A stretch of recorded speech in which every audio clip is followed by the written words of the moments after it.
Ayun, kumusta po kayong lahat diyan mga kababayan? Welcome back sa PH Update. Nagbabalik na naman po tayo sa panibagong reaction video. Dito sa video na 'to mga kababayan, papanoorin po natin itong video na 'to ni President Rodrigo Duterte sa ginanap na event ng PDP Laban kaninang hapon.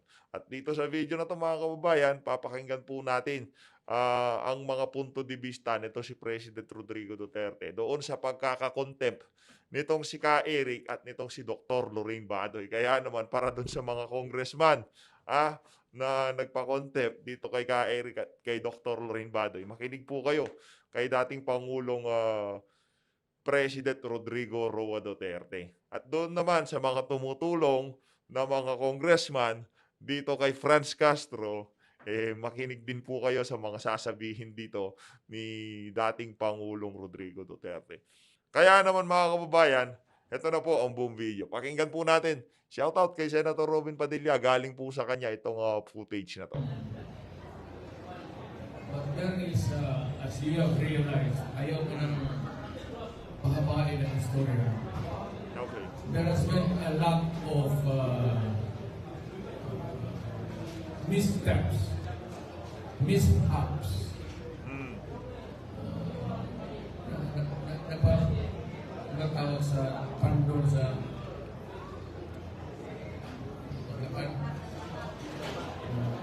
nadapa. Maraming dapa na hindi maganda. And silipin ninyo ito. Dito nga si Gerald Bautista, si Jim Barrasso, ito rin ang bigo. Masama ang nangyayari. Because yung si Rex pati si Badoy were cited in contempt sa Grabe, ayan na po. and ordered in prison Ayan. for a flimsy, very flimsy ground. Alam mo, kung ayaw mo magsagot, sabihin mo lang sa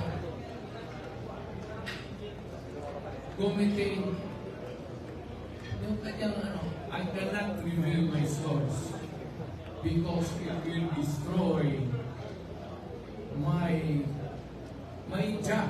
It cost me my job and reputation. Kaso sinabi po yun itong si Ka Eric doon sa pagdinig, di ba? Kaso hindi po yun tinanggap ng ating mga magigiting na congressman. Itong si Suarez, in-invoke na nga po yung Soto Law.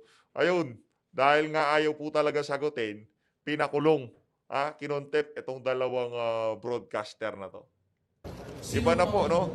Iba na po, iba na yung panahon ngayon. Wala sa akin magbasa. At dito sa paglabas nitong si President Rodrigo Duterte na to, at tinatayuan niya yung mga ganyang klaseng galaw nitong House of Representatives, parang meron na po tayong naaamoy. Sa susunod na taon po, magiging malinaw na, ang lahat kung sino ba ang magiging mga grupo-grupong magsasama-sama dito sa politika sa ating bansa. Parang lilinaw na po. Kasi merong mga opposition, yung mga solid opposition talaga, yun yung mga dilawan. Yun po talaga yung mga traditional opposition, mga dilawan. Sama-sama yan, Makabayan Black, dilawan. Sila po nagsasama-sama dyan. Tapos yung kalaban nila dati, administrasyon, Duterte, yung mga DDS, sila yung mga kalaban. Ngayon, itong noong nagdaang halalan, nagsama itong Duterte at Marcos. Nagsama po sila, kaso ang problema, ngayong itong unity team na to, sa ating nakikita, wala na. Kaya ngayon makikita natin sino yung magiging opposition maliban dito sa mga traditional opposition. Sa susunod na taon mga kababayan, mabibigyang linaw na lahat yan. O baka hindi man po matapos itong taon na to, no? Malalaman na natin kung ano ang gagampanan ng mga Duterte diehard supporter o yung mga kaalyado ni President Rodrigo Duterte. Kung ano ang gagampanan nilang role dito sa politika sa ating bansa. Medyo excited po tayo, no, kung ano na mangyayari It's dito. an occupation, livelihood. So, hindi ka talaga Ayos. pwedeng unless it involves national security. Correct. pagka involved na ang national security, Executive you session. can ask for an executive session. Correct. Sabi mo, sir, hindi po Pero yung pagtatanong po sa budget ng House of Representatives, hindi po involved yung national security doon. Involved po doon yung national security ng budget ng House of Representatives. Yung po ang problema doon. delikado ang bayan namin pag nalaman to. Correct. Di pwedeng i-broadcast, ika nga. Okay. Yung kay Badoy, wala talaga. Ito ang masama ngayon. And this is a new development in our political life. Pinakulong nila yung dalawa. At siyempre, Excuse me. automatic yung habeas corpus. Petition in court na palabasin sila. Ang petition ng habeas corpus, Kaya nagmadali din po siguro sila doon sa pagpapalaya dito kay Ka Eric. Hindi po for humanitarian grounds yun. Hindi po dahil Pasko. Kaya pinalaya itong si Ka Eric at itong si Dr. Brain Badoy. Alam po nila na palalayain sila ng korte dahil yung mga hindi nga sila narinig, nagpapaliwanag sila. Yung paliwanag nila ayaw tanggapin. Yung kesyo yung Sotolo hindi pwedeng invoke kasi yung relationship ng upper house at lower house apektado dito sa isiniwalat na to ni Ka Eric na sinasabing disinformation, fake news, wala naman pong inakusa itong si Ka Eric dun sa kanyang pagtatanong. Kaya, wala, ganun po takes talaga. a long time. Even in the preparation of the documents, ilang araw pa yan, tapos isang buwan pa. But suddenly, the PMA graduates made an open letter. Yun nga po yung manifesto. To the committee sa Congress. Galing. Na hindi tama yung ginagawa ninyo at we are demanding that you release. Kinaumagahan, na-release nila.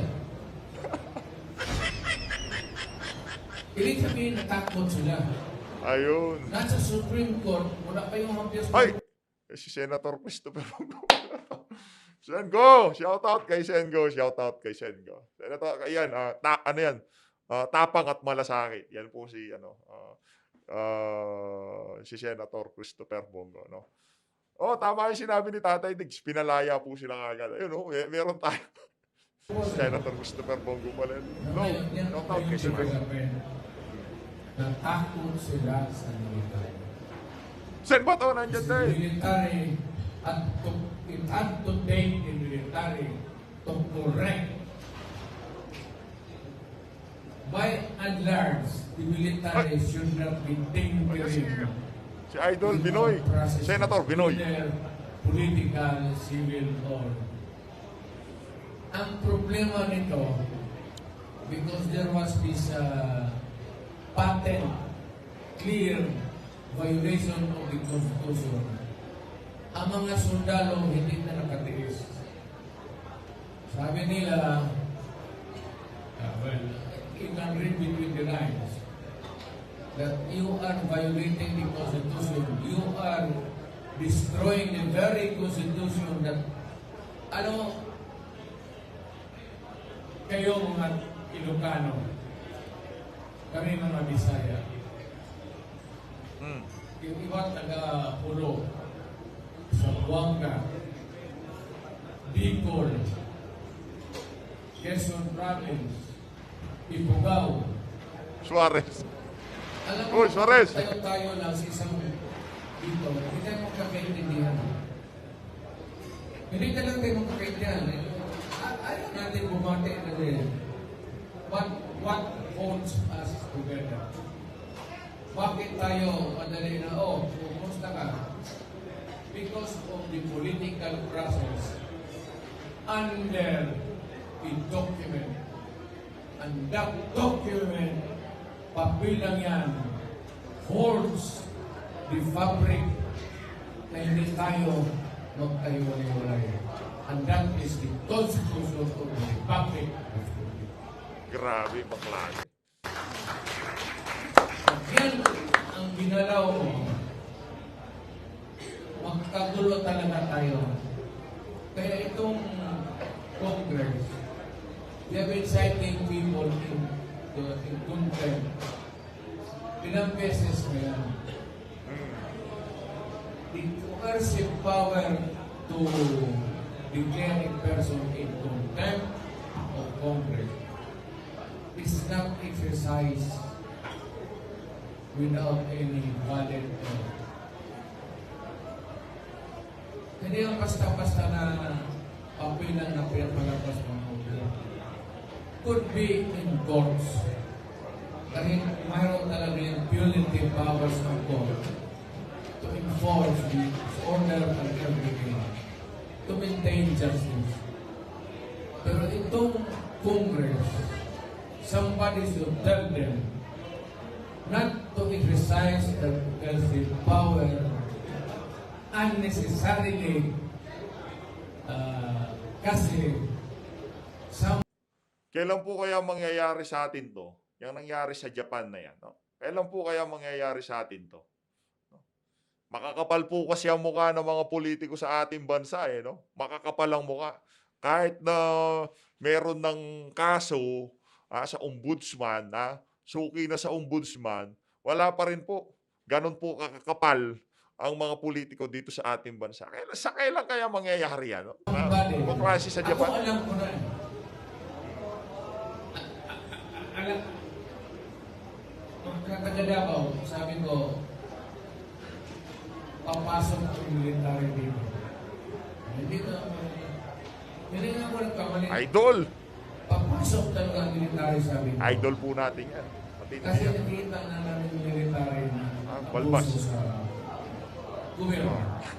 Ano ko. So, ngayon, takot na ang Congress ngayon. I do not think that they can ever cite any other person in contempt of court for a friendly reason. Wala na. Huli na po yun. Itong si itong si Ka Eric at itong si Dr. Lorraine Badoy, subukan pa nila mag-contempt ng mga resource person dyan na walang kapararakang pagko-contempt. Pero kung kailangan i-contempt, kunyari, smuggling ng bigas, o smuggling ng asukal, smuggler ng sibuyas, yun, i-contempt nyo. Walang problema yun. Pero yung mga nagtatanong lang, may problema po tayo dyan. Siya nagbibigat, national security, national economic interest. Correct. Yan talaga mapili kapag talaga ng Congress. Correct. Contempt nila. If you want to tell it in public, sabihin na, okay, Correct. okay.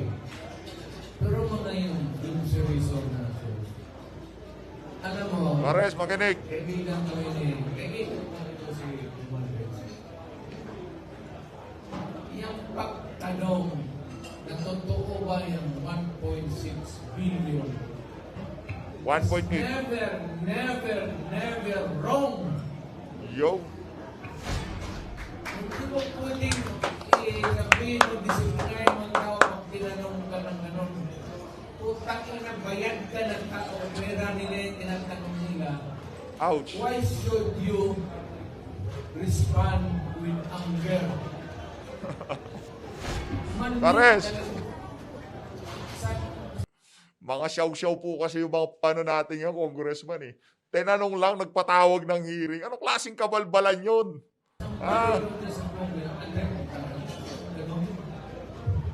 Ako ilang beses na yan. Anong congress ako, mas gano'n sa kabinet. Hindi ako Prinsipyo talaga. Yun yung basis. Doon ang umpisa yun. Kaya sinight in contempt, tinawag, pinag-testify. Ayun. Ngayon, Hindi nga, inintend. pumasok ang militar. Ayun. Was it Bumahag right? na siya. No. Hindi ko na pakialamin. But Was it appropriate? Yeah. Kasi they were detaining a person unnecessarily. Very Tatay Diggs, ha? Konting push pa po. Konting push pa, no? Konting push pa. Nawala yung mic. Pinatayan nata ng mic si Tatay Diggs. Ano pa yan? Ayan. Hindi pinatayan. Nalobat yung battery. Paano maging, Grabe yung line of thoughts niya talagang paano maging di mawawala kahit napatay yung mic. subject to be contempt Galing. yung tanungin ka lang, Sir, kasi ako presidente, yung budget mo ba sumobra sa, yung gasto mo sumobra sa budget mo ngayong taon na ito? But I have to respond. Because that is the people's mind. Yan ang hindi na-realize ng mga public. That they are always accountable to the money, to the people of the money that they hold in trust. Sila kasi yung the power of the purse. Kaya kung tanungin ka na totoo ba yung 1.6? 1.8. By any stretch of imagination, how can it be wrong to ask? Kung hindi totoo, sabihin mo, hindi totoo yan, iyo. Ang totoo, Natatawa ito si yan, Senator ito Robin. yan. You answer. You do not get angry and cite it in contempt of court because that will, sabi ko, the appropriate way was for the military. But as a matter of right sa ayon natin, may kasali yan sila. Pero appropriate yung ginawa nila kasi somebody had to correct them immediately. Not because there was spending of habeas corpus. Malayo pa yun, mag-abot pa ng 2 linggo yan. In the meantime, the rat there. Kaya yung military, Meron tayong nafe-feel doon sa galaw ng military na yon. Ay, nako. Junior. marami na pirma. Delikado. Delikado na talaga pag-abuso ang Congress. And even the President No. and everybody else in town. Whether you are a local official, a congressman, or governor, or the military can always whisper to you, Andre, huwag mong siguro. Dito publicly pinahiyak nila eh.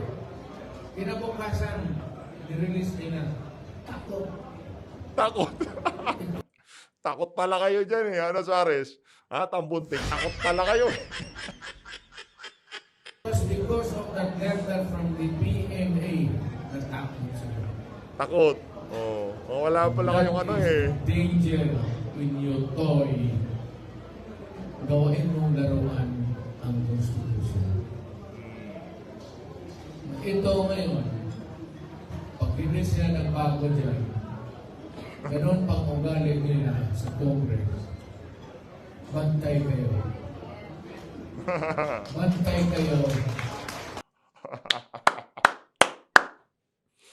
Matindi. Bantay kayo. Kasi Ayos. military na pag sinita ka, Ayun na nga mga kabayan, dito na po natatapusin ang ating reaction video. Mag-ingat po kayong lahat. Comment, react kayo dito sa mga sinabi na to ni Tatay Diggs. Napakahusay pa rin. Wala pa rin pong kupas. Ito yung mga namimiss natin. Ito yung mga impromptu speech noong 2018, 2019. Pero noong mayroon ng pandemya, wala ng ganito eh. Nung mga 17, 18, 19, ganito po talaga yung mga banat ni Tatay Digong eh. Puro impromptu lang. Ingat po kayo lahat mga kababayan. To God be the glory. Hasta la vista. Maraming salamat po. Mag-ingat po kayo lahat.